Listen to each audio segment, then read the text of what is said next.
নমস্কার বন্ধুরা, আপনারা দেখছেন ভারতের রেশন। আপনাদের সঙ্গে রয়েছি আমি অমিত। বন্ধুরা, বাংলাদেশ তো হলো, এবার বাংলাদেশের পিছনে লাইন নিয়েছে পাকিস্তান ক্রিকেট বোর্ড, পিসিবি। পিসিবির প্রধান মহসিন নকভি, তিনি এবার পাকিস্তানের ইন্টেরিয়ার মিনিস্টার। তিনি কি বলেছেন? তিনি বলেছেন যে আমরা বাংলাদেশকে সহযোগিতা করি, আমরা 2026 টি20 ওয়ার্ল্ড কাপ আমরা কিন্তু বয়কট করব, বাংলাদেশের পাশে থাকবো যদি আইসিসি বাংলাদেশকে এইভাবে বহিষ্কার করে দেয়। আপনারা সকলেই জানেন যে আইসিসি বাংলাদেশকে বহিষ্কার করেছে। কারণটা কি? কারণ বাংলাদেশ তার নির্দিষ্ট টাইমের মধ্যে সে কোনো ডিসিশন নেয়নি। এখনো তারা তাদের যে রেট লাগিয়ে রেখেছে যে আমরা ভারতে খেলতে যাব না, আমাদের সিকিউরিটি থ্রেট রয়েছে, যে কারণে আইসিসি কি করেছে, তাদেরকে সরিয়ে দিয়েছে। ভাই, তোমার যদি সিকিউরিটি থ্রেট থাকে তাহলে তুমি সরে আসতে পারো। কিভাবে সরিয়েছে? 16টা দেশের একটা বৈঠক হয়েছিল, সেখানে ভোটাভুটি হয়েছিল যে কে বাংলাদেশের পক্ষে, কে বাংলাদেশের বিপক্ষে।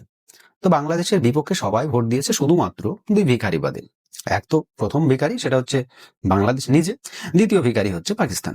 দেখুন, এই দুই ভিখারি মিলে একটা নতুন সংস্থা তৈরি করতে চলেছে, কি যে আইসিসির সঙ্গে এখন তারা লড়াই করবে, আইসিসির বিপক্ষে দাঁড়াবে। আইসিসির বিপক্ষে দাঁড়ানোর জন্য মহসিন নকভি আরো বিভিন্ন কান্ট্রিকে, বিভিন্ন বোর্ডকে আসতে বলেছে যে এইভাবে একজন স্থায়ী সদস্যকে কিভাবে আইসিসি সরিয়ে দিতে পারে। সে বলছে অন্য দেশের ক্ষেত্রে সেও একটা স্থায়ী সদস্য, আমাদের ভারত পাকিস্তান এরাও একটা স্থায়ী সদস্য। তো যখন ভারত পাকিস্তানের মধ্যে কোনো সমস্যা হয়, আর সেটা যদি অন্য একটা নিউট্রাল ভেন্যুতে যদি ভারত এবং পাকিস্তানের ম্যাচ করানো হয়, তাহলে বাংলাদেশ কেন নয়?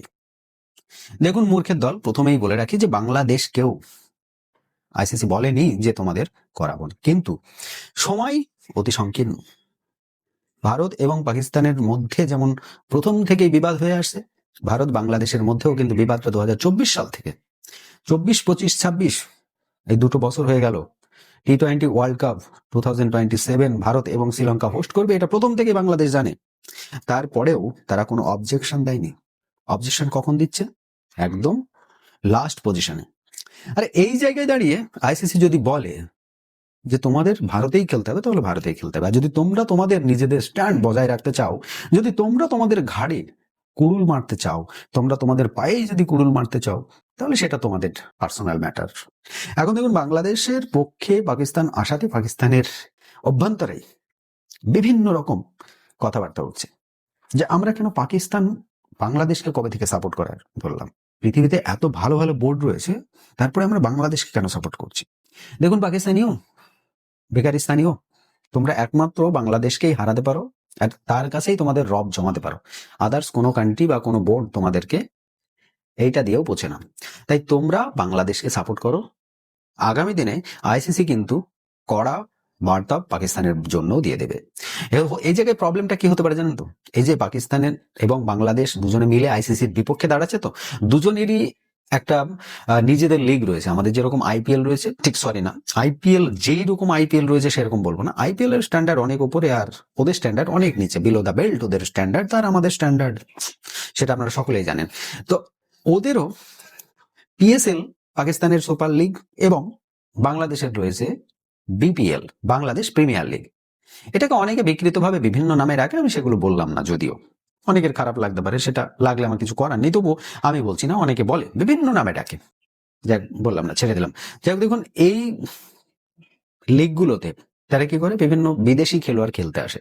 আমাদের আইপিএল এ যেরকম অস্ট্রেলিয়া, ইংল্যান্ড, নিউজিল্যান্ড থেকে আসে, তো পাকিস্তান এবং বাংলাদেশেও এইরকম Zimbabwe, Kenya, Canada, Ireland, Netherland, Nepal, এসব জায়গা থেকে আসে। তো স্বাভাবিক ব্যাপার, যেখান থেকে আসুক না কেন, তাদের একটা এনওসি তো লাগে। এখন দেখুন, আইসিসির সঙ্গে যেহেতু লড়াই করছিস, তো অবভিয়াসলি এই এনওসি যদি আইসিসি কোনো বোর্ডকে বলে দেয়, বা এই পাকিস্তানের সুপার লিগে খেলতে যাওয়ার জন্য কোনো দেশ যেন এনওসি না দেয়, তো হয়ে গেল। এমনিতেই তো ফুসলি বুম ছিল, সেই জায়গায় দাঁড়িয়ে একেবারেই ড্যাম ধরে যাবে। বা বাংলাদেশ এবং পাকিস্তান এরা নিজেদের অকাতটা বুঝতে পারছে না। এদের রেভিনিউ হতে পারে, বাংলাদেশের দর্শক প্রচুর রয়েছে, ক্রিকেটীয় দর্শক। রিসেন্টলি শুনছিলাম যে বাংলাদেশের যে সভাপতি রয়েছে বিসিবির, কি যেন বুলবুল, সেই বুলবুল ভাই আবার কি বলছে যে আইসিসি বিরাট কিছু হারিয়েছে, কারণ 22 কোটি দর্শক হারিয়েছে, ক্রিকেট প্রেমী দর্শক। তোরা কি হারালি? তোরা যে মেন বিচিটাই হারিয়ে ফেললি ভাই।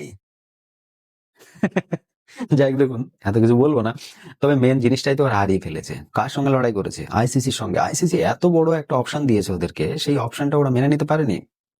ওরা নিজেদের একটা জায়গায় স্ট্যান্ড থেকেছে, সেটা কার কথা মতো। এখন ঠিক বোঝা যাচ্ছে যে পিসিবির প্রধান মহসিন নাকভি এবং পাকিস্তান সরকারের সাহায্য নিয়ে তারা এখন কিন্তু বেশ লাফালাফি করছে।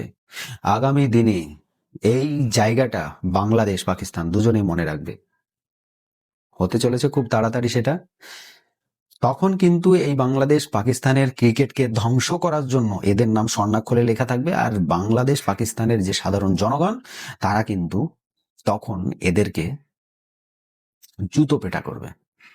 এটা আমার ভবিষ্যৎবাণী আগামী দিনে হতে চলেছে। খুব তাড়াতাড়ি এই বুলবুলকে বুলবুলি দেখিয়ে দেবে, আর এই মসান্নাবিকে কি যে করবে সেটা হয়তো পাকিস্তানের লোকজন জানে।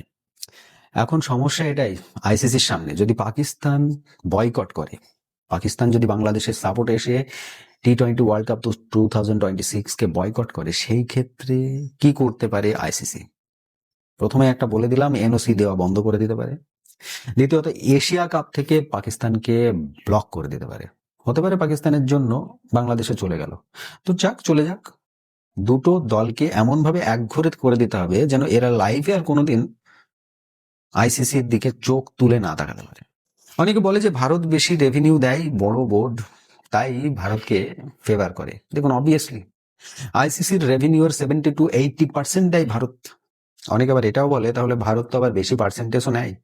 যখন 80% আমি তোমাকে রেভিনিউ দিচ্ছি, তখন আমি অবভিয়াসলি 50%-60% তো নেবই। তুমি আমার 20% নিয়ে আর বাকিদেরকে দিচ্ছ, তো অবভিয়াসলি আমার অধিকার আছে 80%-এর মধ্যে 60% নেওয়ার, কি 40% নেওয়ার, কি 30% নেওয়ার। বাকি পার্সেন্টেজ তোমাদের। তো সেই রেভিনিউ অ্যামাউন্টটা দেখে সকলের কিন্তু ছ্যাঁকা লাগে। আজকের ডেটে একবার ভেবে দেখুন, এইরকম সিচুয়েশনে দাঁড়িয়ে যেখানে ক্রিকেট প্রত্যেকটা দেশের বোর্ডকে সাহায্য করছে আইসিসি, আর আইসিসি কে সাহায্য করছে বিসিসিআই। এখন যদি বিসিসিআই আইসিসি কে বলে দেয় আমি আমার রেভিনিউ তোমাকে শেয়ার করবো না, তুমি তোমার মতো থাকো, আমি আইসিসির যে বা ক্রিকেট সংস্থা আছে সেখান থেকে বেরিয়ে আসছি, তখন বাজ পড়বে মাথায় প্রত্যেকটা বোর্ডের বাজ পড়বে।